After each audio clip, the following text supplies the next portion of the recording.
Hey, can you guys hear us online?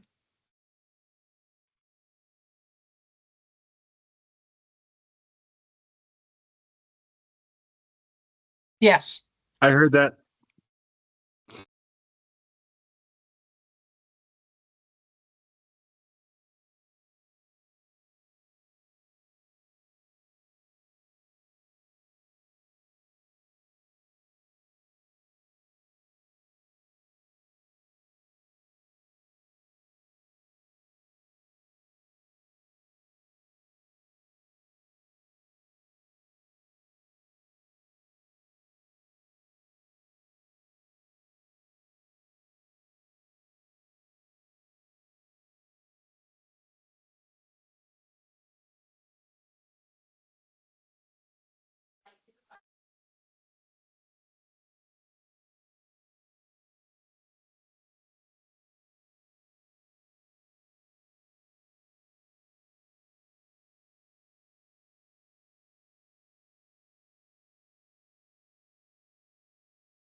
I just wanted everyone online to know we're finishing setup and we should be online shortly. Thanks, Britt.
We have quorum, so we'll go ahead and get started.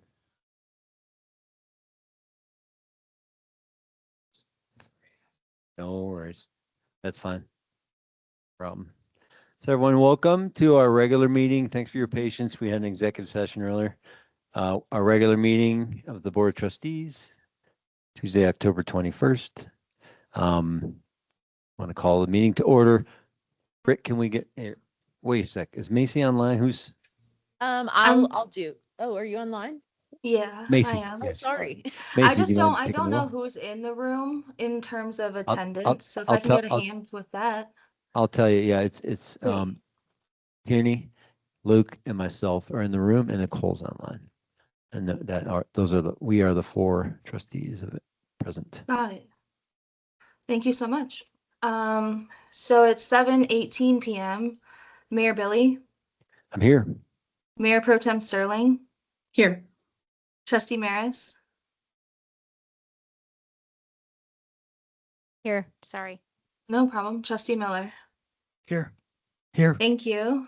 And I'd like to note for the record that Trustee Corvalon, Trustee Ty, and Trustee Larson are currently absent this evening. Thanks, Macy. Appreciate that. That will go to our consent agenda. We have 5 items on consent agenda. The warrants for the last couple weeks.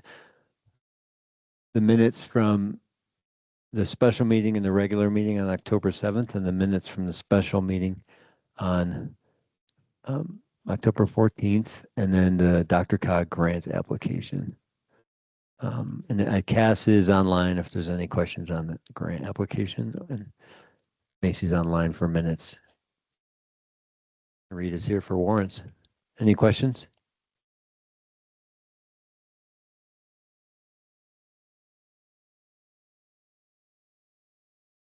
Move to approve the consent agenda. Second. Thank you. Got a motion and a second. Mayor Go Pro ahead. Tem Sterling, Yes. Trustee Maris, Yes. Trustee Miller, Yes. and Mayor Billy. Yes. Thank you all. Thanks, everyone. Appreciate that. With that, we'll go right into our staff reports. We have quite a few staff folks and managers here this evening. And so, John, you want to get us started? Mayor and trustees, you have my staff report and the other department head staff reports. I'd like to note all the department heads are here. You have your fee schedule and draft budget presentation tonight, and so they're here to answer questions about that when we get to that section. But if you have questions directly for them about their staff reports, I'm sure they're happy to answer. I'd also like to note that Grace is here with us for the first time as a full-time staff member. She's taken over our court management role and is helping manage some projects around town. So you'll be seeing more of her as we kind of move forward. Thanks, John. Welcome, Grace. Any questions for any of the department heads? Or all in attendance? Mostly in person and some online?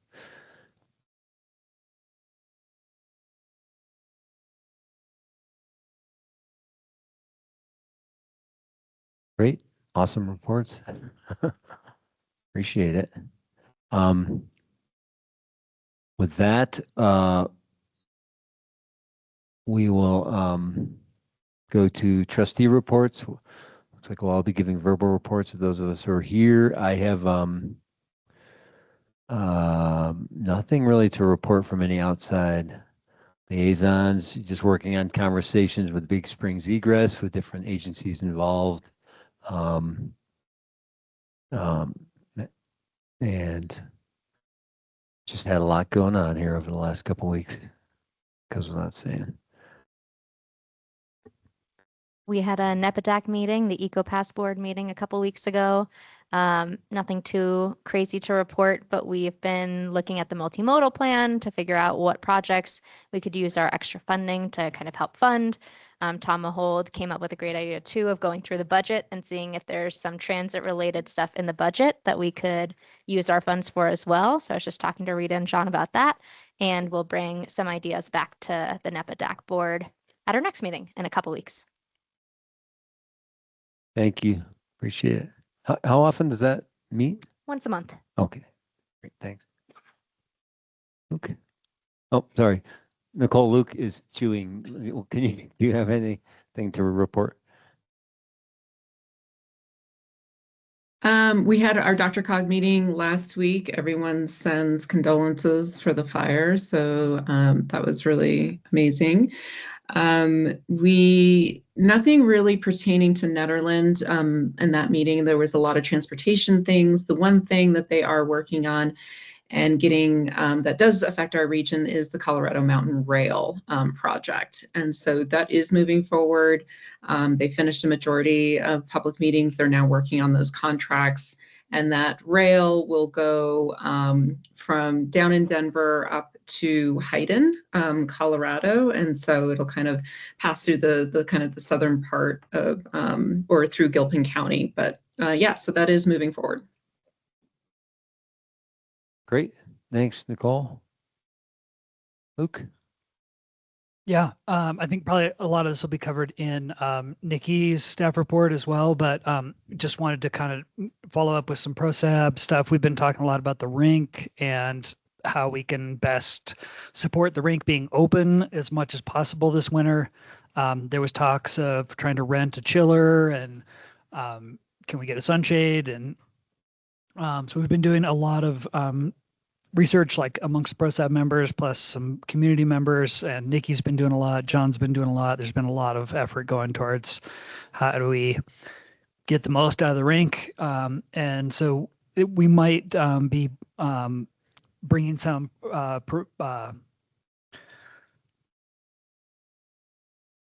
advisories, I don't know, recommendations to the board from ProSab to help us get there, because none of the options are cheap, and they're so we're probably going to be working on getting a consultant to come up and tell us how best we can take advantage of our very unique rink situation. We also are hoping to formalize, or I guess more accurately, reformalize some of our relationships with Boulder County Open Space and the Forest Service, which we've had some, relationships there in the past, but they've sort of fallen away. And as we revise the Prost plan, seeing that we have a lot of inconsistencies with the trail management between Boulder County and the Forest Service and the town. So that's something we're working on as well. So we may try to get a official liaison to those, like the Boulder County Parks Board and Forest Service. And I think that's about it. Other than I think anything else is going to be in Nikki's staff report. So thanks. Thanks, Luke. Any questions or anything for the trustees? Okay. Well, that will go out to our one and only informational item, the 2026 budget update and fee schedule. I think this will be Rita. John? Sure. Oh, no, you share. I'll talk. Let me know when you're ready.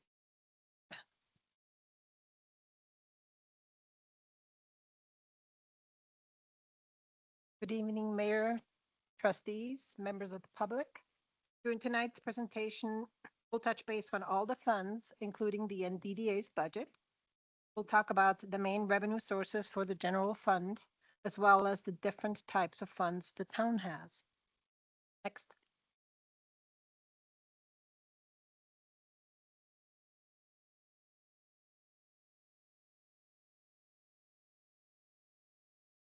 We did receive an additional. Somebody have a question? So, Rita, you were cutting out. I don't know if it was just me online or if somebody else heard, but I think we lost you there for a second. Okay. Just turn up that.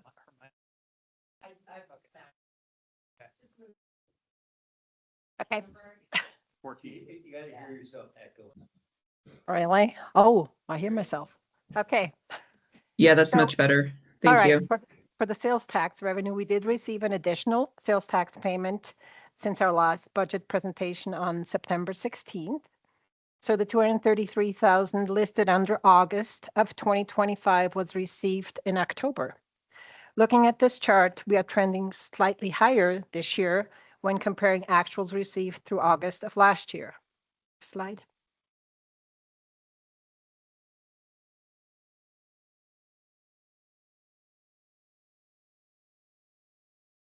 So we did receive 2.3 million in sales tax in 2024. Through August of 2025, we have received 1.5 million.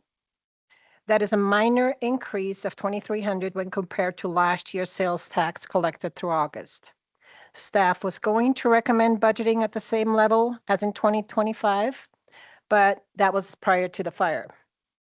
In doing some research, the estimated 2024 sales tax revenue for businesses affected by the fire totaled approximately 147,000, excuse me. No adjustments have been made yet to the sales tax revenue in this budget presentation. So that's just something to think about as we move forward. Sorry, Rita, 140,000 for the year. So yes, Okay. I was surprised. Yeah. It doesn't seem that much. I for all thought it the would be way businesses. more than that. Yeah. So it's 147,000. Okay. Next slide. So nothing has changed on this slide since our last meeting. Estimated property tax revenue is currently at 798,000. I did reach out to Boulder County to see if they can assist with providing a more accurate estimate for property tax revenue due to the fire. They responded that they'll have some appraisers look at the accounts, but wouldn't be able to do that till later on this week. So that's another, I don't expect that to be much, but it'll be something, I'm sure. So, but we won't know that, like I said, till the end of this week. So by the next budget presentation, we should have a better figure for you. Next slide. So the town has two different types of funds. We have the government funds and the proprietary funds. The government funds are primarily supported by taxes and intergovernmental revenues. The general fund balance includes a total of 147,000 in reserved funds. 110,448 was received from Boulder County Housing Authority for the Tungsten Village development in lieu of land dedication for public use. And we received the 36,500 from Eldora parking lease that has previously been approved by the board to be set aside for park improvements. All of these reserves or restricted funds, including water and sewer, are held in a separate bank account and won't be spent unless board provides direction to staff on how these funds will be utilized.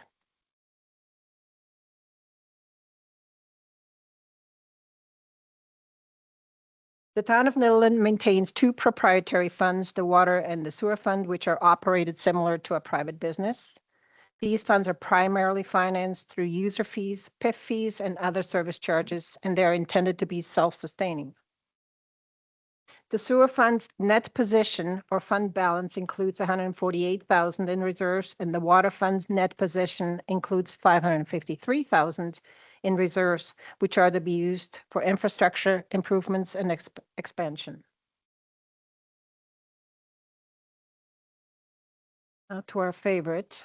So just as a reminder, highlighted in green is the change in net assets for the 2024 year that compares budgeted versus actual figures, and highlighted in yellow is the 2026 budgeted change in net assets. We did discuss the general fund in detail during our last two meetings, so I won't be going into too much detail this evening. The change in net assets for the 2026 budget decreased from 340,000 to 304,315 since we had our work session on September 30th. That's a decrease of $36,000. Some of the bigger changes that were made were the reduction in budgeted expenses for the visitor center to support seasonal visitor center operations. A potential May through October model was discussed. We reduced the CDL certifications for the streets department by $5,500 and eliminated the Engage AQ subscriptions, and that was a savings of $7,000. Any changes that were made since our last meeting are highlighted in green on the detailed information PDF report that was included in your packet. Looking at the 2026 budget, we are projecting that the general fund will be operating in the red with an operating difference of $174,164. Once we add the capital expenditures in the amount of $164,402 and the transfers, we end up with an overall decrease or change in net assets in the amount of $304,315. As mentioned before, this does not include any reduction in sales tax or property tax revenue. Any questions right now on the general fund? We're moving on. You're at the community center. Oh, yes, you are. Sorry.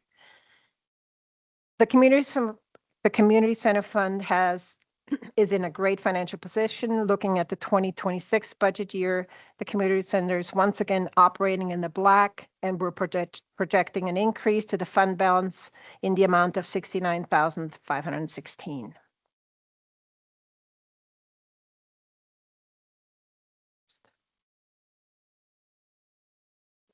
The sewer fund has a very healthy fund balance.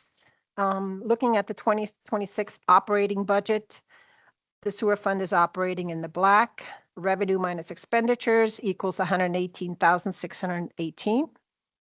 When adding other sources of cash in the amount of $424,235 and other expenditures, which includes debt services and capital improvements, we are projecting an increase to the fund balance in the amount of $225,094.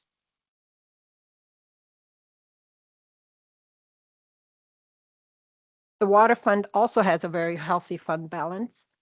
We are projecting that the water fund will be operating in the red with a negative balance of $75,883. And when adding in other sources of cash and other expenditures, which includes $87,500 in capital improvements, the change in net assets equals an increase in the amount of $305,501.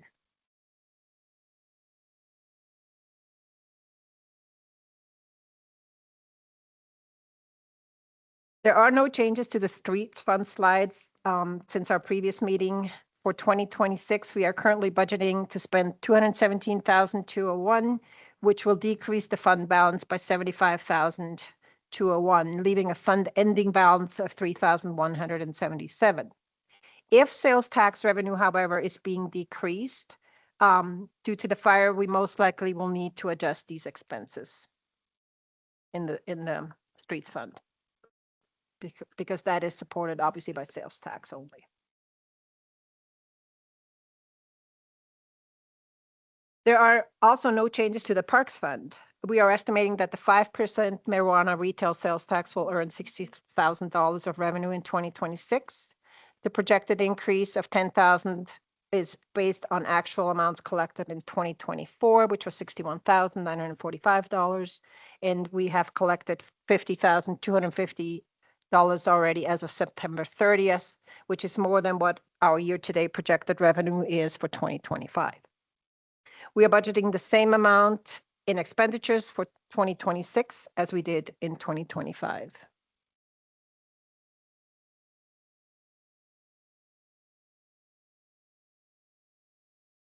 The only change to this slide is that since there is no plan on spending any of the 2025 budgeted $16,000, we are to carry over those funds to the 2026 budget year, which will allow the Conservation Trust Fund to spend $32,000, leaving a fund ending balance of $27,413.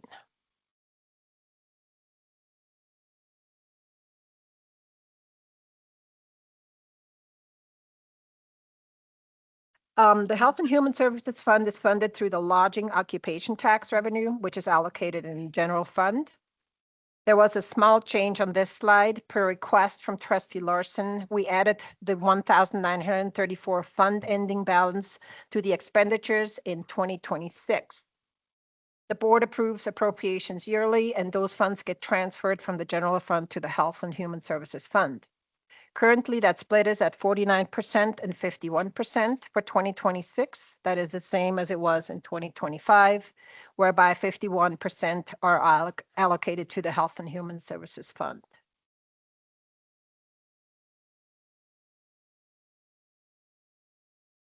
Even though, so now on the NDDA's budget, even though you're seeing the non-TIF and TIF funding separated on this slide, they are combined for reporting purposes in the financials provided by our auditor at year end. That's how I will be presenting this slide as well. Looking at the combined 2024 budgeted change in net assets, it shows a total decrease to the fund balance in the amount of $692,000. That includes the decrease of $175,272 and decrease of $516,975. However, the actual change in net asset ended up being an increase of $222,000. That includes the decrease of $210,137 plus the increase of $432,694. Looking at the 2026 budget year, the NDDA is budgeting an overall decrease to the 2026 fund balance in the amount of $83,300. That includes negative $19,800 under non-TIF funding and the negative $63,500 under TIF funding. In 2026, the DDA is projecting to spend $453,500 on various new TIF projects. There is a separate slide later in this presentation that lists all their projects. One thing to note is that the NDDA has only spent $138,000 in projects as of September 30th, 2025 versus the $912 budgeted in 2025. And obviously, if you think about that, that's really looking at the TIF funding that's in a negative balance of 14,000, I think 809 in 2026. That's obviously not going to be true because they're going to be not spending $912,000. But again, what's important, I know this is always confusing, this slide, but you've got to, as far as the way it's reported, is truly a combination of the two. So that's what I tried to do here. And I think Kate was going to be online if you have any questions for her. Is she on?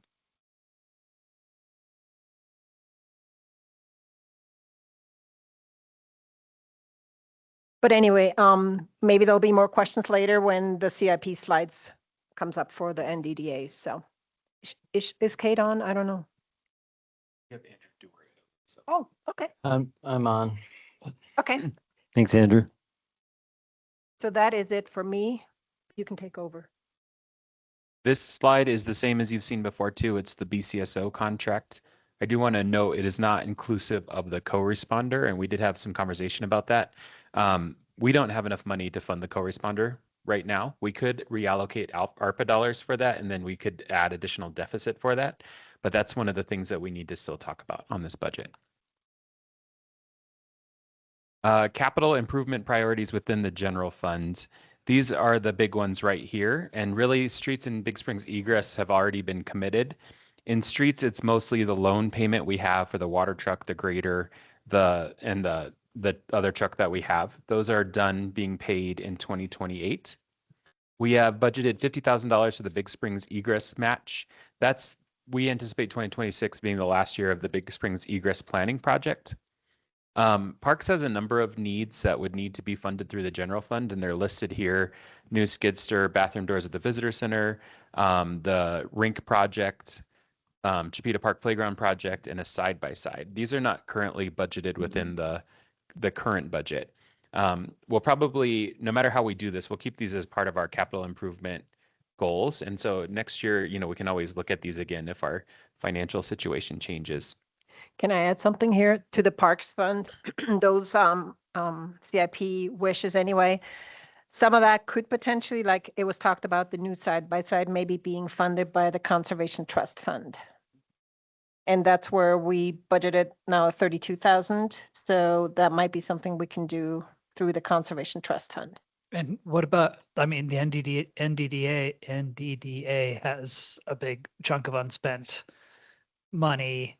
What about stuff that like the visitor center, Chipeta Park, that stuff that's in the, like, can we, There's opportunities to collaborate on projects that are within the DDA boundary and legally Right. allowed. yeah. And so I think that that's part of what we need to do over the course of next year is work more on that and see what we can do. But there's been positive conversations about the visitor center. We haven't talked about a skid steer being financed by the DDA, Yeah. or not a skid steer, a side by side, but there's certainly opportunities there.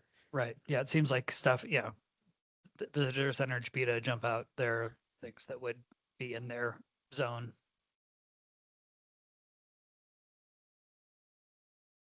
Capital improvement priorities for this building, the community center, and the streets team.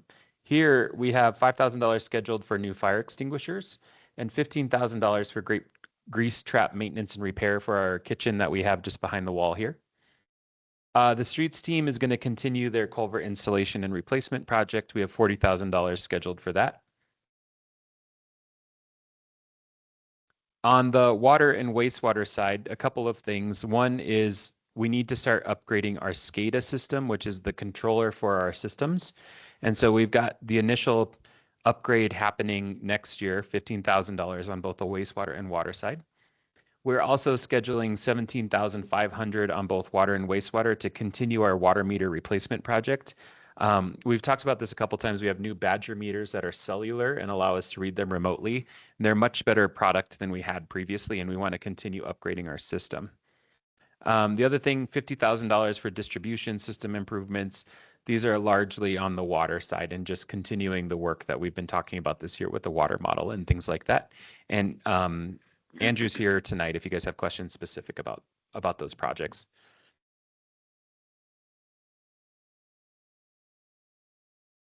This slide, here's the DDA, and we've got Andrew with us online, so if you have questions, I think he can answer. The big ones are the beautification project. There is a match for our Safer Main Streets grant, which we anticipate being completed next year. $60,000 for the summer concert series, $50,000 for the public art master plan and projects. They have a IGA with Nederland Fire District, which gives some support to businesses in the downtown area. $37,500 for event support. That goes both to support events themselves and to do things like crosswalk monitors and things like that.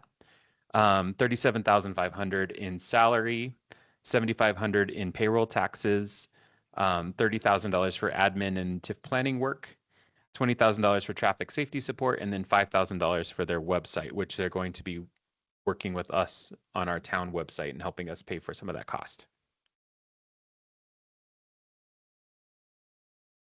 This is kind of an updated version of where we are on this budget calendar. As we've talked about, December 15th is the date the budget must be adopted.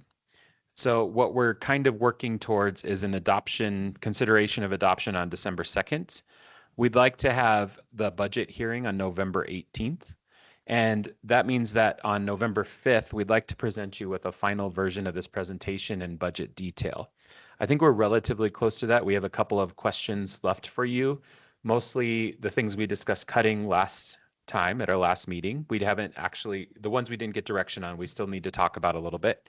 And then any other adjustments you might want to make.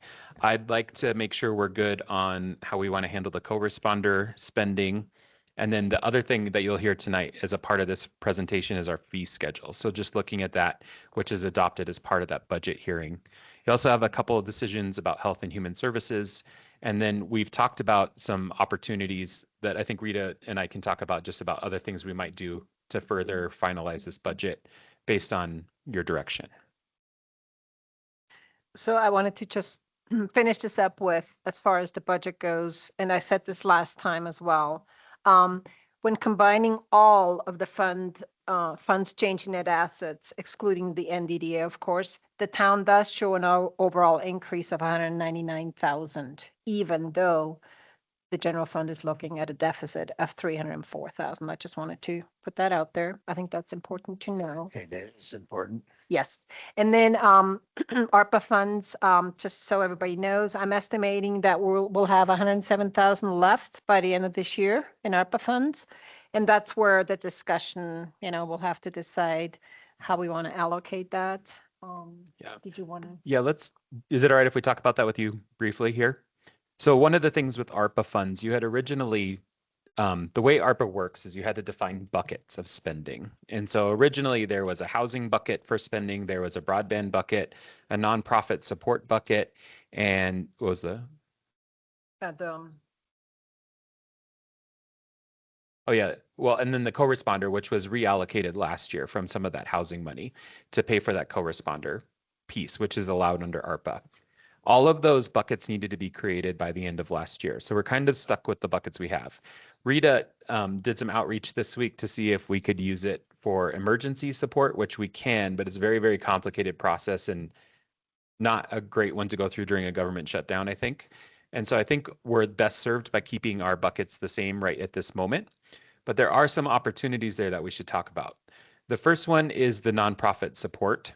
One of the things we noted is in the general fund, there was a $9,000 allocation to the food pantry that helps them in operations. That's not the Health and Human Services Fund. That's a separate allocation. One of the things we could do is take that money that we have dedicated in ARPA and give it to the food pantry. And that could cover either this year or next year, or we could just give it to us one time this year and then reconsider it next year. So that's one way that we could put a little less pressure on the general fund by using those other funds, which are already allocated for nonprofit support. The other thing we noted last time, the Mavericks project is happening right now, which is great for our community, but they didn't end up needing our match. So there was $40,000 allocated for Mavericks broadband project, which we don't need, but it could be because it wasn't obligated in a contract, we can still use it in the other buckets. So if we wanted to, what we could do is use the remaining funds there for the co-responder program. It won't pay for the co-responder program though. We would still have a deficit, and that really depends on what Boulder County, we haven't got a final price from them yet, but I think we'd be left with, is it 82,000. 82,000 that could come out of ARPA. The other thing is when the POM funding, which is what we got this year, reopens, there's a possibility we could fund the other part of that, although we need to assume we have 82,000, so the rest would need to come out of reserves. That would allow the program to continue. I think we can anticipate a cost of about 120,000 for that. And it is, it's a service, it's an important service. I think we all know and recognize that. It's just a matter of if you guys want to do that. The other thing that would do, we had received a grant that we were using ARPA funds to match on for a housing coordinator with Lions. That program has been difficult to lift off the ground for many reasons. And we do think we can continue working on housing without that coordinator position and still really do a good, I think we can meet our goals that we have in Prop 123 with the current staff we have. Britt has got really good relationships and she's been doing a lot of housing work right now anyway as a part of her job.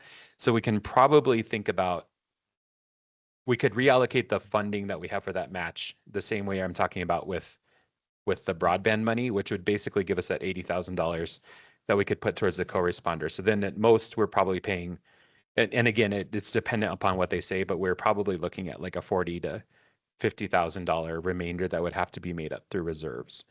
So I wanted to mention that. I think that those are two things we could do. I think the food pantry, just being able to take that $9,000 of pressure off of the general fund would be a really good thing to do. And we know that especially in the last 10 days, they've had increased needs and they always have increased needs, and being able to support them is really important for our community. So I think it's one of the things that we could do that helps the general fund and then helps make sure that money goes where it could be most needed. Other cuts we talked about, there was a couple other things we talked about. My salary could be cut. We could do a couple other things that would make some smaller incremental changes. One thing I do want to note on that general fund is that where we have the deficit right now, we can survive another year of spending at the same level without having a critical issue. So I think what we should see next year is a change in conditions. One of the reasons that we didn't recommend at this time really adjusting the sales tax too much is because some of those businesses are relocating and we know that work will continue. And so likely what the best course of action would be is for us to go ahead and make sure we're supporting our community first and foremost, making sure people can have their lives put back together, and we're supporting that, which you guys did. We're very proactive with that emergency ordinance, and it's already helped relocate some of these folks, and it will continue to do so. But I think what we could do is do maybe a 6-month look at this budget and really think about whether we need a supplemental budget or whether we need to adjust further at that point. I will tell you that I'm really proud of all of my department heads right now. They've done a really good job of controlling costs. They'll continue to do that. They're going to find every dollar that exists out there that is laying on the ground or whatever. We're going to start a band. It's going to be cool. So, those kinds of things are going to continue. And I think what I wanted to tell you is we're in a critical situation for Nederland, but it's not a time for panic. It's a time for really being deliberate and careful with our spending choices. And so I think that what we've presented you now is a really good final list draft. And then if we get a little bit more direction from you on these points, I think we can present something to you at our next meeting that's ready for consideration in a formal process. And I wanted to add, and I don't know if you wanted to talk about this. So we talked about the 9,000 that's currently sitting in the general fund, right? But what we also have currently, we transfer from the lodging occupation tax out of the general fund to the HHS fund, right? So a thought was, we talked a little bit about what if we paid, and I don't know if we could, that would be an attorney Matson question, but what if we paid, let's just say out of the 82,000 we have left over, instead of transferring out of the general fund to the HHS fund, some of the ARPA funds, and put that to zero in the general fund, the transfers. I don't know if that's possible though, because that would be we budgeted $22,000. So plus the 9,000 would be about $31,000 that we could decrease the deficit in a general fund. But I don't know if It's a delegated use, so we probably could, but it's just those dollars, you have to use them by the end of next year. So we really by do the need end of them to be gone. 26. But it's really about how you want to do that. Is it co-responder? And it could be, maybe it's part of both. Maybe you do two things. But in general, those are the questions that, those are kind of some of the things that I think are worthy of your discussion tonight. And one last thing I'm going to add is your September financials. General fund is, we budgeted a loss of 263,000. We're currently at 126,000. So that's another, good. Which one was that? I'm sorry. So we are budgeting, we budgeted 263,000 deficit. And as of September, we're at 126,000 deficit. Cool. But what can we anticipate with the lost sales tax revenue? So Do we have an estimate? Right. So what's interesting about that is, so obviously it'll be October's sales tax, right? We won't receive that till December. So what I can look is, once we receive October's, I'm going to compare that to last year's October and see what the difference is. But overall, if it's 147,000 for the year, if you take a fourth of that, Yeah, October's not. And, well, and I mean, are we accounting for I assume we're not going to be having an operating shopping center until 2027. That's not the math though. That's part of the problem, is that because of what recovery is happening here, our efforts have largely been on making sure our community members can pick up where they need to be. And that's what we're focusing on. We're not focusing so much on the lost revenue. We're more focusing on the community and making sure those people are whole. And by doing that, I think what that does is it helps support them restart their businesses, which means we may not have a 2-year gap to get back to the economic level we were at. And I think, like, for us, our time is best served by that. And then what'll happen we've been told that Caribou Village will be redesigned, and that is probably a longer process. But then hopefully in that time, we'll build some resiliency among our local businesses where that can happen. And work has continued. Britt and I have been working on that almost nonstop since the fire. So I think we'll continue. I think that's going to be why I think we need to have that mid-year check-in next year, see where folks are, what their needs are, and then see, I think by that point we should be able to forecast a little bit better. Right, right. That makes sense. Yeah, that makes sense. Likely we'll have a supplemental budget anyway, Yeah, 2026, and that's where you might want to think about adjusting some of that. right.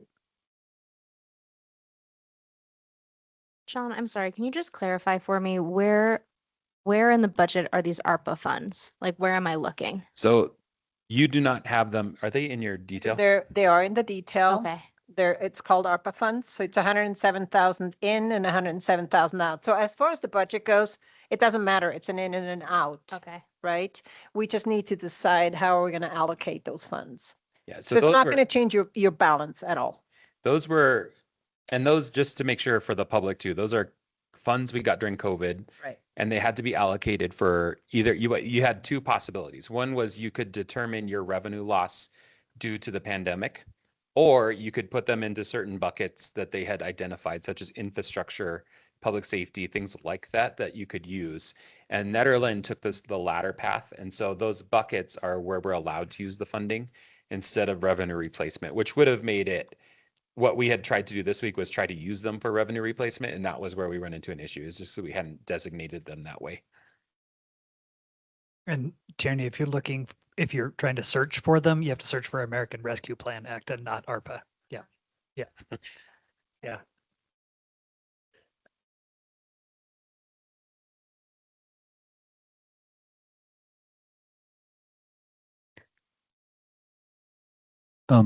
I just, the law enforcement, it's kind of like all put together. And I saw there was one slide just on the sheriffs, the allotted sheriffs and folks with different roles from BCS. So it was like at 880 something, and it's now at 930, went up like 5%, 45,000. And then the total cost, it's like 1.247, million. So what was the total? Because I know we got a pretty good jump with what is it, dispatch, right? Isn't that where we got kind of a big increase?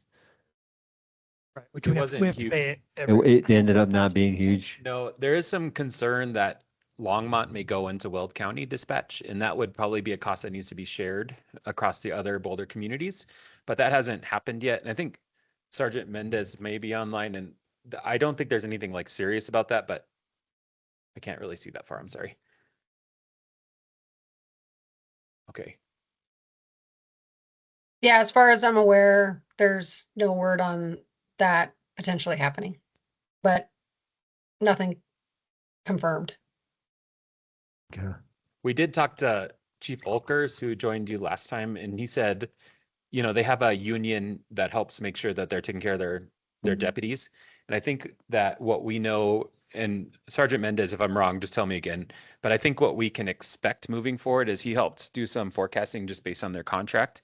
And it looks like we had some initial concern it was going to be a 13% increase annually. I think he's anticipating it's going to be closer to 5%, and that's probably what we can budget for in the coming years. And then he's told me that he'll work with us and make sure that we understand like where contract negotiations are and what that's looking like with the union as we move forward, so we can make sure we're forecasting well. Okay, yeah, because I mean, the jump in price was a lot lower than I thought it was going to be. Yeah, this we were year. anticipating. And earlier this year, the dispatch, I mean, we were looking at some potential like a serious hit either next year or the year after, but Yeah, okay. it could happen still. And I think we need to anticipate that law enforcement services are increasing in cost. I did talk to Chief Olkers about ideas about how we work on this in the future. And I have some, I gave a staff report this summer about this. And I think the greatest thing about BCSO is they're here with us. They stand with us. They were here faster than anybody else in the fire. And they were, I think they've done nothing but communicate that they want to work with us. And I think building our capacity builds their capacity at the same time. So we'll work together on that. And it's been a good relationship. Great. That's perfect. Thanks. Sergeant Mendez is, just because she's here, like she had superhuman efforts during the fire. Her deputies were here for days and days on end, and they're all amazing people. So They are. Thanks, Sergeant. Appreciate everything y'all did. Thank you all. And I the appreciate that. Rangers. And the Yeah. Rangers helping fill in gaps too we appreciate Definitely. it. Boulder PD came up. Absolutely. Thank you so much. I appreciate The town was amazing. I think we all worked together really great. So great effort just all around. I agree.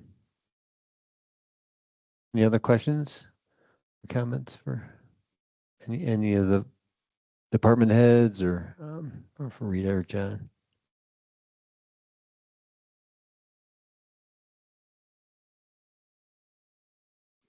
Hey, John, if you could just kind of reiterate the decision points that we still have before us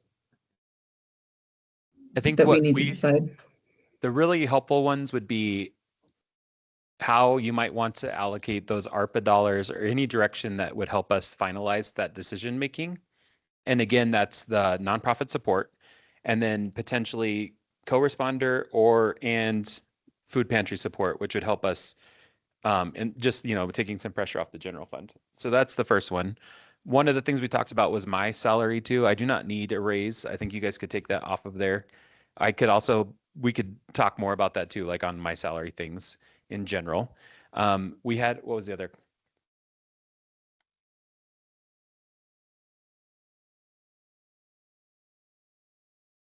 The broadband, Yeah, I think that.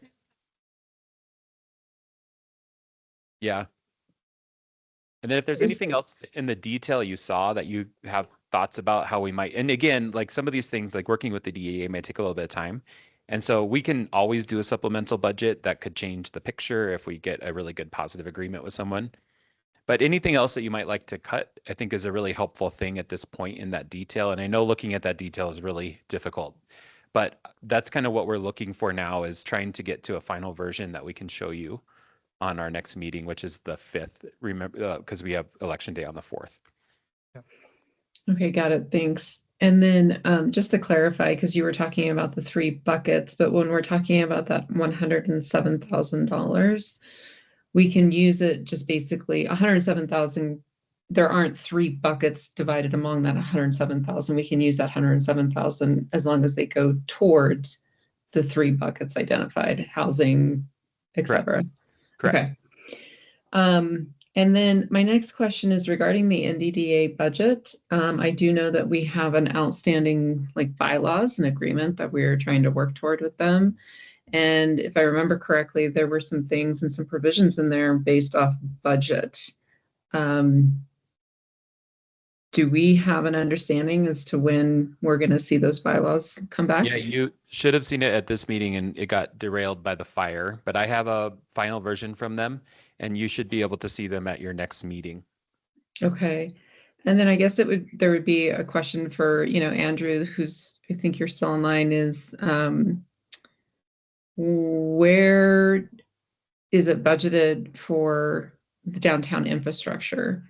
We have a current sub-area plan. This was conversation last year. I remember having the same exact conversation and just trying to understand where, the plan or the budgeting is for that. Well, Trustee Sterling, we've been working the last several meetings, been working on this MOU, memo of understanding, as well as updating the bylaws for some time, and also working on trying to organize a BOT and DDA strategy meeting.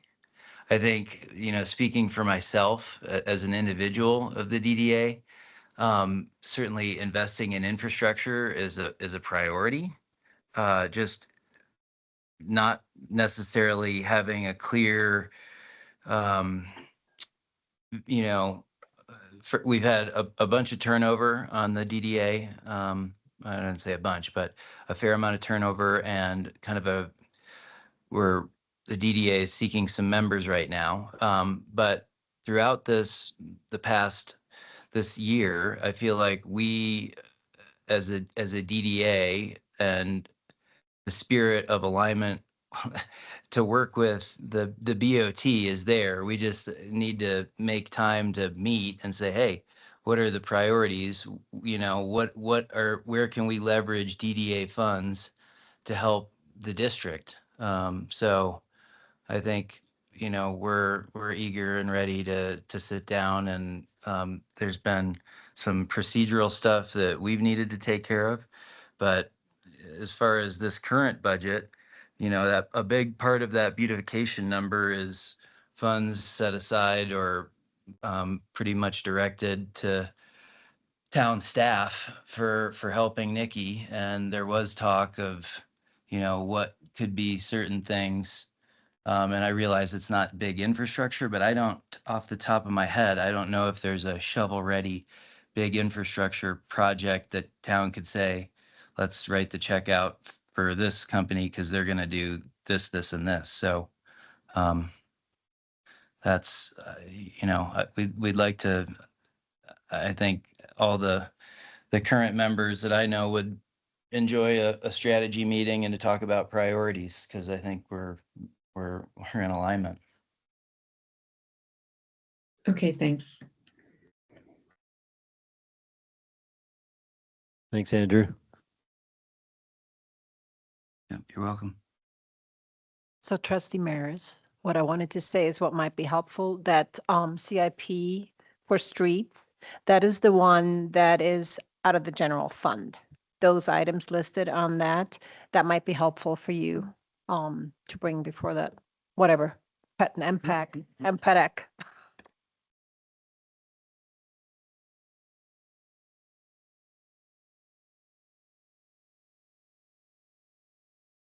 Other questions?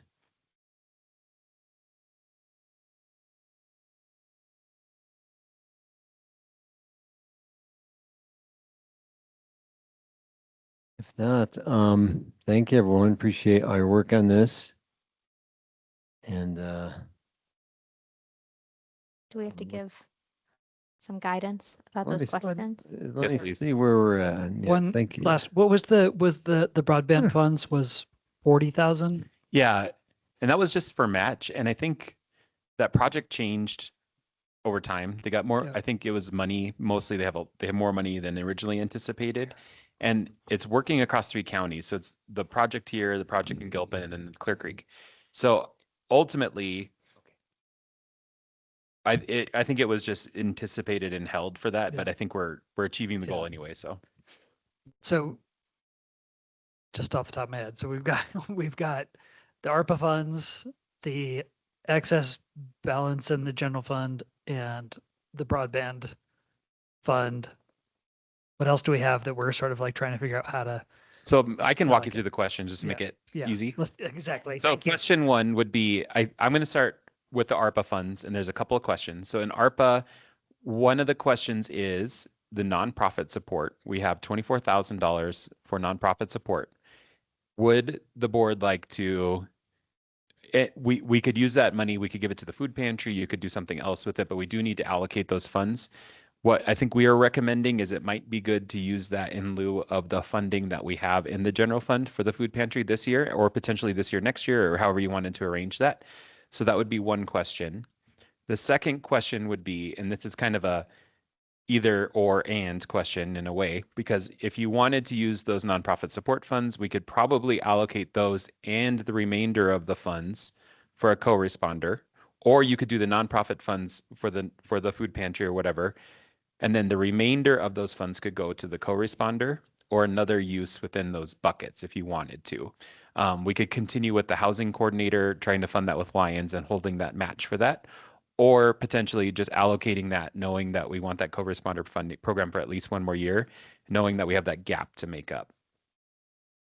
The And you other said thing the is, gap was about 50,000. it could be, this year it was about 120,000, but we haven't got the final contract from them yet. And we're talking about 107, but minus 24 for the Yeah, nonprofit. correct. Oh, 25, sorry. Okay. So what we could do is show you what that looks like in the next budget. You can always decide that in the next budget as well. But what we could do if we had the direction, just kind of show what that would look like if we took the 9,000 out of the general fund, then obligated those ARPA dollars for whatever reason, or however you want to do that. We could show what that looks like, and then the increase in the deficit, we probably would know what that would be by the 5th. So basically, I think the simplest way would be if if we say, let's do the 9,000, right? Take those off, that reduces the general fund's deficit by 9,000. The 107, that's not going to change anything. It's an in and out, okay? That is not going to change our budget. That's going to stay in there. We just need to, and I don't know if we need to do that by December 15th, as far as allocating, knowing where we're going to, Oh, right. Yeah.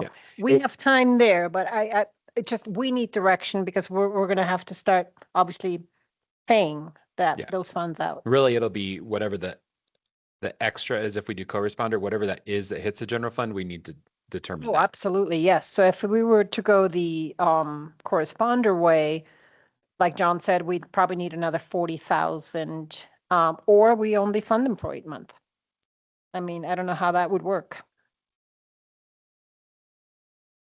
So that's that. Or John, I believe you suggested earlier that it might be 40 to 50,000 that comes out of reserves if we wanted to fund it for the full year. Yeah, I think that's where you would be. Well, There's yeah. no, So you'd decrease, of course, the fund balance by another 40. yeah. So you'd be Right. at 345, I think.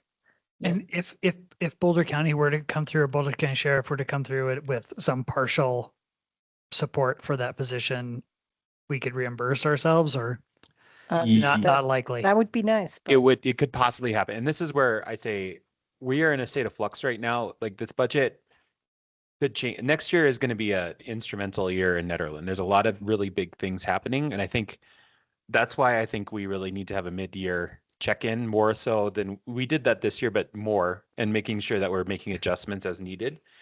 But I don't want to tell you that you should increase your deficit just because. I think that needs to be a really conscious decision that you guys make about if you want to do that.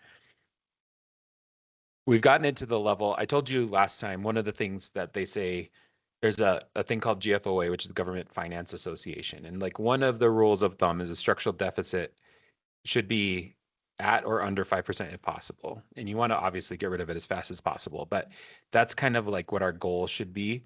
We're a little bit over that mark right now, and that's okay, I think, given what our reserves are and given what we know will happen next year. But I think we just need to be really cognizant of that fact right now and just what that means. But there's a trade-off in terms of the level of service we provide to our community. And I think that's one of the things I'm saying is that we need to be really deliberate about making choices that maintain our capacity to serve our community now. Next year could be if we're having, if problems do persist, or we find in June that there's a bigger, that these problems are bigger than we anticipate, then we may need to start thinking about service levels. That's going to be the next conversation. But right now, I think that's the question is, do we think that we can, this year we had a pretty big improvement, what we thought last year. I think if we have that same improvement this year, we may not have a problem. So it really just depends on things that are a little bit outside our control right now. And that 107,000, theoretically, like before this conversation, we had it as an in and out, and it was just going to be something we would figure out. Like it was money we were going to give away to a nonprofit or to do something with at some point next year. Correct. Okay, got it. Yeah, the only reason we would need guidance is if we decide to take out the 9,000, right? And or if we decide to do the corresponder and we would need to add in 40,000. That would be the guidance we'd need tonight, so I can change it for the next meeting.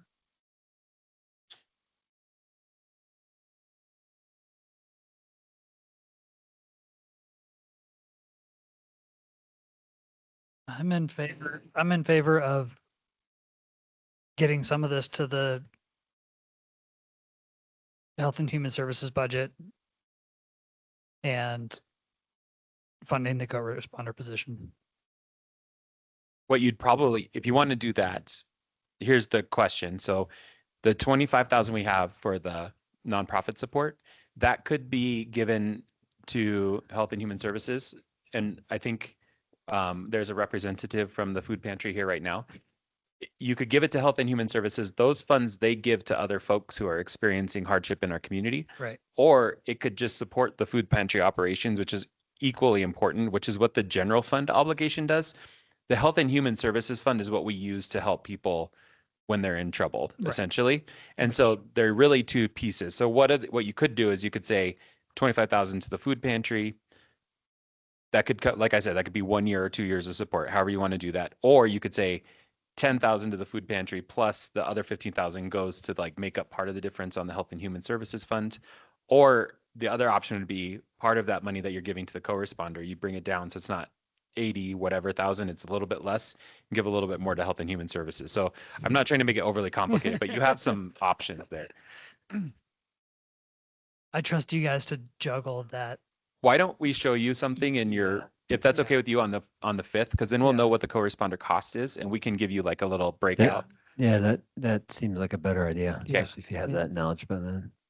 Yeah, of the things that we're facing, that seems kind of Okay, but you're generally open to that idea that we Yeah. can show you that. Yeah. Okay. The other thing I would like to just make sure we're really looking at is using anything from the NDDA budget that we can to cover parks or, other stuff that is needing Yeah. support. One of the things about the budget right now, the parks budget is positive, but I think we all want to work with the DDA. I think that can happen. It's just the time. The honest truth is we have 2 boards to make that work with, Yeah, and that is right. not the easiest task. Yeah. But we want to do that too. And I think what we may find out is that work needs to continue past the point of budget adoption, but all that is going to have is a Okay. positive effect on the budget. Right. I see Is what you're that saying. generally okay with you, or? So you're saying that like we might allocate the budget in that way, but we wouldn't be able to formalize the agreement with the boards. Under promise, over deliver is Yeah. kind of the goal. And as Andrew said, in the beautification, and he can correct me, there's, they did approve 21,000 for a full-time, part-time employee for Nikki Right. all year Right. long. Yeah, which And is then a great. seasonal employee for $5,000. Yep. That's just so everybody knows. Yeah, which is great. And that's, I mean, there's so much of the parks, responsibility that overlaps with the NDDA zone that, I'd like to see that cost shared as much as possible. Hey, John, Rita, in the general fund where it has the designated reserves, you had mentioned that there was like 110,000 from the Boulder County Housing Authority. What are the restrictions on using that? It's for public land use. So it's essentially the money that we were going to use for rink match for that project. There's also the other restricted fund in there. There's like 140,000 total that could be used for like a grant match for Chipeta Okay, or for the rink. right. And I think, Luke, that's kind of what you were saying about ProSeb is that was the direction you guys were thinking is rink. Yeah, absolutely. If we can come up with some money to hire a consultant to give us some real answers instead of everybody's hopes and dreams. We're already talking about costs that are going to be significant enough that we're not going to do it out of any budget. So we really need a professional analysis there. So that's kind of going to be our main ask. Yeah, and so that 36.5, like I can see that like going for park improvements, but the 110 you're saying, John, is only for public. Yeah, it was because they had I'm sorry, I didn't mean to interrupt you there. No, It's it's for fine. because they had an open space requirement and they paid in lieu of, right, Britt? Is that right? For tungsten? Yeah, okay. And I do believe this was in the past, that, the board had, or we talked about that being grant match potentially, for Boulder County, BOCO in the past, I believe. And just to remind everybody, this is what Trustee Larson had told us about these, reserve funds. I mean, they're reserved, but that again is part of the fund balance, just so everybody knows. So 350 or 305, I can't remember where we're at. You add 110 or 36,500 if we were to use those funds in 2026. Something to remember. Yep, thanks for the clarification.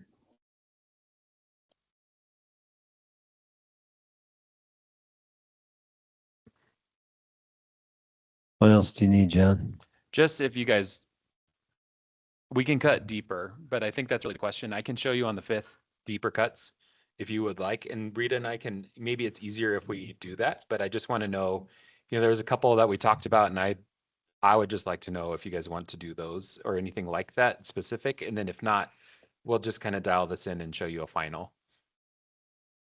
Yeah, That- I would be in favor of the, keeping the 9,000 in the general fund and then reusing, using those ARPA funds towards nonprofit, whether that's food pantry. I guess the question there is like, we don't need to worry about making, like going through some sort of RFI process or anything, because I know there's multiple nonprofits. We have full authority to designate where it goes, correct? Correct. You could Okay. definitely do that, but it's up to you. Okay, yeah. I know Teens Inc. was here the last time we were talking about it. There's multiple nonprofits that would be interested. But yeah, I would be willing, yeah, definitely keep the 9,000 in the general fund. Let's look about how to spend those ARPA and to fund at least part of the co-responder. But it sounds like we need to understand if that's even possible to fund it for even half a year. So you're recommending keeping the 9,000 in there versus taking them out, decreasing the fund balance, but instead paying the 25 or whatever we decide on to the food pantry. Is that correct? You would like to have that 9 grand to stay in the general fund. Stay in the general fund, therefore decreasing the fund balance, correct? She's saying use the money for the. Oh, okay. She's saying what we said. Okay. Yeah. Cool. Okay. Yep, I'm in alignment. I also say what you say. I do, however, I'm open to seeing the numbers for the next meeting, but I would be really concerned with increasing the deficit by another $40,000 to $50,000. I mean, I think we're looking at a deficit that's really increased by like the difference with even this, what we thought was a smaller difference than it would be, but with the BCSO contract, that's really the difference, right? It's the same except for that slight little increase from last year. So it's not a crazy deficit, but increasing it by another 40 to 50 feels pretty dramatic. Though I understand the co-responder is an essential part of our community, does incredible work, but we have to make some really tough decisions. So I don't know. I'd like to see the numbers, but that's kind of where I'm at right now, is that it's a really tough call. We have a little more time we can show you a break. We can show you a breakout all of this so it's easier to see. Yeah, and another thought is too, I mean, once the ARPA funds are gone, how are we going to fund that position, right? That's 120,000 per year, give or take, moving forward. Yeah, and to clarify, like I also, because the 82 or 1,000 that would be left over to put towards the co-responder, like I'd be interested in having the question answered of whether or not we can fund it part of the year. Because I also would be concerned and probably not willing to dip 40 to 50,000 back into the reserves. And we could also reevaluate, perhaps sales tax comes in at the end of the year way more, and we have a little bit more. Or I guess what I'm saying is that, we could also reassess mid-year next year as well. I think that's going to be the critical thing for us. Yeah. One way or the other is we need to really plan that's happening May, June. Yeah. Yeah. And need to start Once having that's- conversations. Once Right. your end's done, I think. Yeah. That's great. So if there's any other feedback you guys have for us, or if you have questions for the department heads, thank you all for joining us tonight. I really appreciate your time, all of you, board and department heads. We want to make sure this budget is reflective of our needs, and I really do think we're moving in the right direction. I think we've made progress from last year. It's just, this is a very big issue for our community. I mean, this is a really big conversation to be having, and we're asking you to make really tough choices. And so thank you for sitting here and talking about it with us. We also know that this is becoming a language that is, these things are not easy to read and look at, and we just appreciate your time doing it. And John, are we going to be going over this fee schedule too? Is that the next thing that we're talking about? Is that all right to start now? You want to do that? Okay. So the Great. fee schedule is a part of the budget, and I'm sorry, Billy. I said, great. Okay. This is the last part that we really need to talk about for next year. And one of the things that we do annually is go through all of our fees. And what I direct my staff to do is to really look at what their time is, what the law allows, and then just think about like what's good for community members too. So there's kind of like a multi-part process here. One of the things that we really want to do next year is to go through this again and really start thinking about all of these things and the foundational ordinances and making sure that everything is exactly the way we want it. We go through that work for this one too. So all of these have their basis in code or state statute essentially. And what we're trying to do is just make sure that they're reflective of our actual costs of doing business. So here you see some changes that are illustrated in the red columns on the right side of the page, and I'll put them up on my screen here so we can walk through them. And again, the department heads are here. They know, they have a lot of understanding of what this is and why they're set the way they are. But just to start walking through, not everything changes. We try to keep things as consistent as possible so they're convenient, so it's convenient for people. There's a couple of things I just want to point out. In liquor licensing, the special event fee changing just a little bit just to reflect what we're doing on the ground. There's also a new thing in here called festival permit. That's not something that currently exists, but it's something that might help make special events easier in Nederland. And so that's a process we'd kind of want to do next year if we could. So it's there just because of that reason. Liquor licensing remaining largely the same. Short-term rentals, Macy, I think a lot of the fees, Macy's really been doing a lot of research on looking at what the clerk's office is doing and some of the impacts that we have and looking at what comparable fees are in other communities. One of the things that we notice is that we are charging pretty small amount for short-term rentals. So she has an increase there. She's on the call as well, so she can talk about that a little bit if you'd like her to. Notary is something that we have increasingly, that's a really big service at Town Hall and it takes a lot of time. I would say we probably do, maybe Britt knows, but it's probably like at least 12 a week. In some weeks, like when it gets really heavy, it's a lot. It can be all day, every day. So we increased the fee for that. It's also something that primarily serves one person. It's not really a community service. So we just kept that, we just increased that just a little bit there.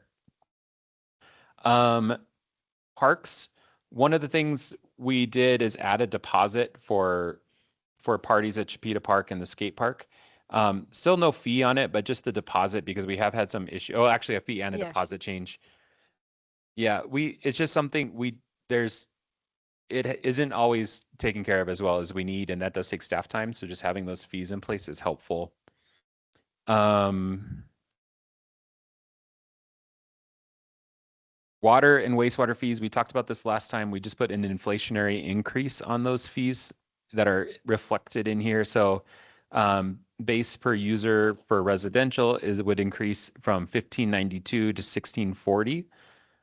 For commercial, it would go from $24.34 to $25. And then water usage per 10,000 gallons from $9.94 to $10.24. And the rest of the fees are there in the schedule there for water and sewer fees. That's just reflective of that 3% increase there. Hydrant use just going up just a tiny bit for costs. And those, when hydrants are used, they do impact the hydrant. We do have some maintenance costs there. On the community center, it adds a military veteran discount to the fee schedule. And then some minor changes just in terms of like that change essentially. And then also adding a cleaning fee for events. Events are taxing on our community center staff. It takes a lot. There have to be overtime essentially for people. And so it's just trying to reflect that cost so that we can take care of the needs that we have. And then the same with off-hour staffing, just making sure we cover our costs there. That's pretty much the end of the fees that we have illustrated. But if you have questions about any of them, all the department heads are here and they're excited to answer them. Get all that excitement over there. My only thought on the Chipeta Park rental one is that's, I know there's a lot of groups that use that for, everything from school events to dance lessons. And I don't know that $25 is going to make a big impact in our overall budget, but it seems like kind of a barrier to some of those groups, like where there's no fee. We have a waiver process and they would be waived no matter what. It's mostly birthday parties is what we're talking about here. We had one and it had it had language I can't use in a board member to illustrate it, and it was impactful this summer. And we've had a couple like that where like the water fountain was vandalized and some other things like that. And so we judiciously use, and I'll tell you, I think Nikki's here and she can talk about it, but we judiciously use our waiver for community oriented events. And I think Nikki does a really good job of like funerals, weddings, Right. those kinds of events like that are really community serving are different. Gotcha. But you're saying birthdays are ones that you don't waive or that Not always. It depends, it depends really on what's happening, but Do you- this would be, oh, sorry, go Do you ahead. want me to talk? Do you want me to talk about it, John? I do. Okay, well, so we do historically offer Chipeta Park for free to events that are under 20. We are asking for that to be a $25 deposit and a $25 fee, which most communities do charge for the use of your pavilion, far more than what we charge for ours. We did see some groups come in excuse me, with alcohol that happens increasingly. And like John said, we always are willing to give people that fee waiver and allow them to fill that out if they feel like it's a hardship. And what about, I mean, if we are applying a deposit, should we be, I guess I'm saying like, I'd rather see no fee and a bigger deposit if we're worried about damage to the facilities. We still have staff time that, Yeah, that's the other thing too, is we do spend for every single thing that happens there. And sometimes we're talking about multiple events in a day on a Saturday or a Friday, weekend days. And it does take staff time, and the amount of staples that are in the wall from the streamers and balloons, and even if they're not intending on doing damage, it does take staff time. So the $25 deposit is almost always returned, but if they don't clean up after themselves, then it is what it is. Okay. that said, you guys can direct that the way you want it to be. Yep.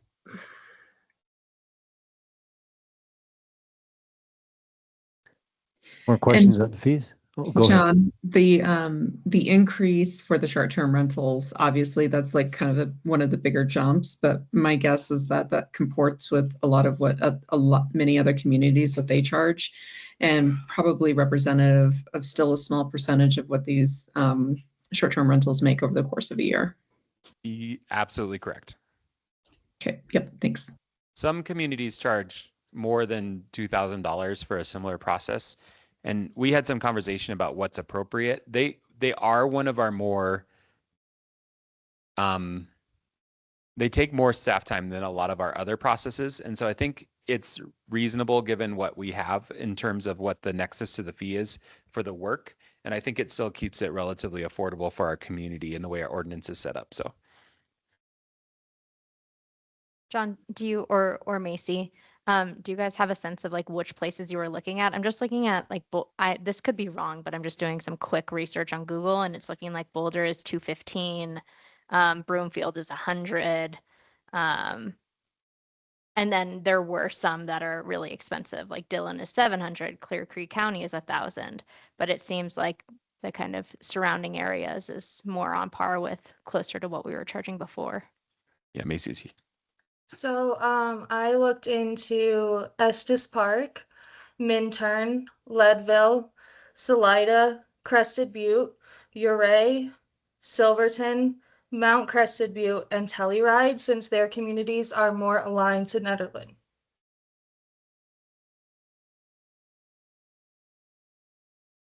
I think thinking Thanks, about Macy. like the tourism-based economy and that piece of it. But again, this is one that you guys can direct. And I guess bottom line, it just sounds like this is more in line with the amount of work that Macy has to do for these licenses, or is it more based on just comparative? We've been talking about Macy's got the workload for short-term rentals can be high. She can talk for herself here, but there is a more significant workload here. But do you want to just talk about that part of it a little bit, Macy, or? Yeah, so a renewal typically takes 8 to 10 hours total. There's a reach out process that happens 3 times that takes 1 hour each. There's a review process that happens first for at least an hour. there's discrepancies that occur that require coordination that takes another hour, another review process for another hour, potentially another discrepancy, and then to issue the license takes 3 hours. Now there's neighbor notifications that happen and templates that are made and good neighbor guidelines that are included with the license. A new license takes 10 to 12 hours. Also, the software you use. So I use Granicus compliance software to monitor them all throughout the year. They submit taxes on a quarterly basis, so I'm checking them at least 4 times a year. More if I get complaints or any mostly just complaints and checking in for compliance reasons. Thanks, Macy. Mhm.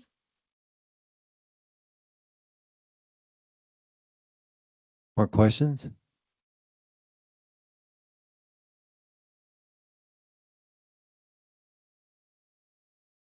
What else do you need from us, John? Sorry, if y'all would like to change any of those fees, we're happy to.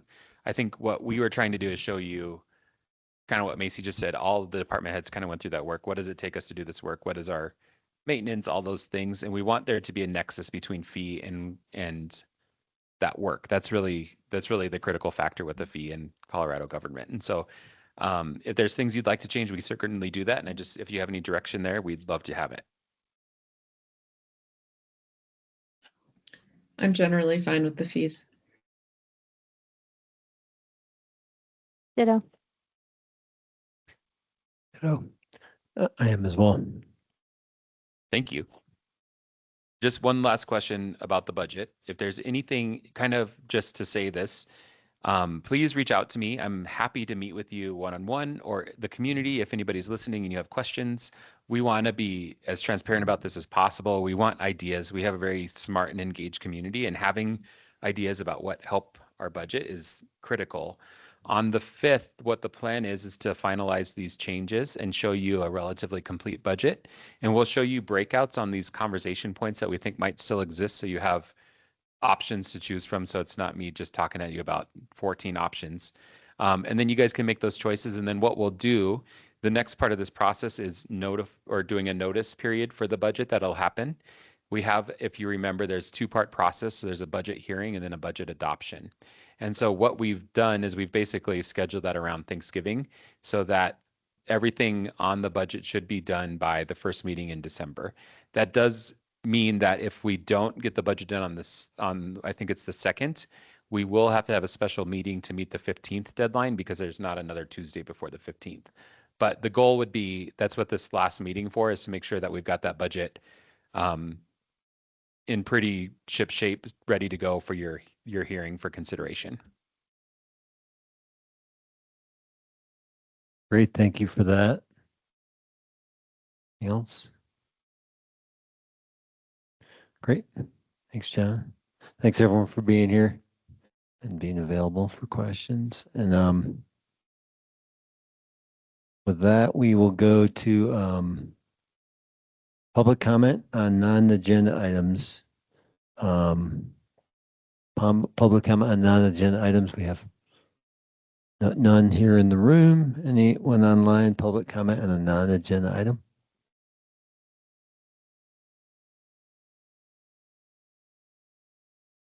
Okay.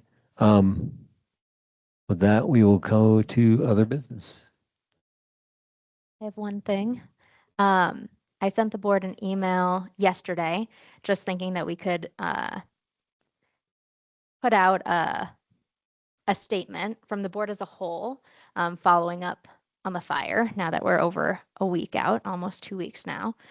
Just kind of thanking everyone that was involved in the response, all of the outpouring of support that we got, and just reiterating how we stand with the community.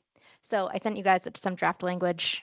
Feel free to edit, give any thoughts. I thought we could add it to the FAQs and maybe blast it on our socials if possible. But really just an opportunity for us to say something to the community in writing, since not everybody comes to our meetings. Yeah, Yeah, thanks it's for great. writing that. Thanks for taking the initiative and writing that. We appreciate it. I didn't have any edits either, so.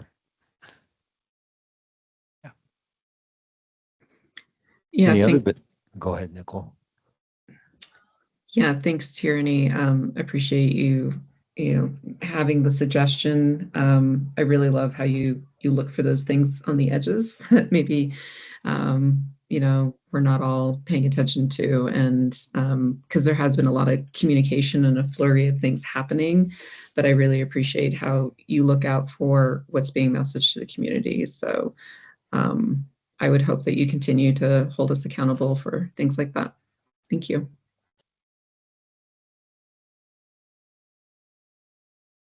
Any other business? Motion to adjourn. Second. Macy? Mayor Billy, Yes. Mayor Pro Tem Sterling, Yes. Trustee Maris, Yes. and Trustee Miller. Yes, please. Thank you. The meeting is adjourned at 8:43 p.m. Thanks, Thanks, everyone. everyone. Appreciate it.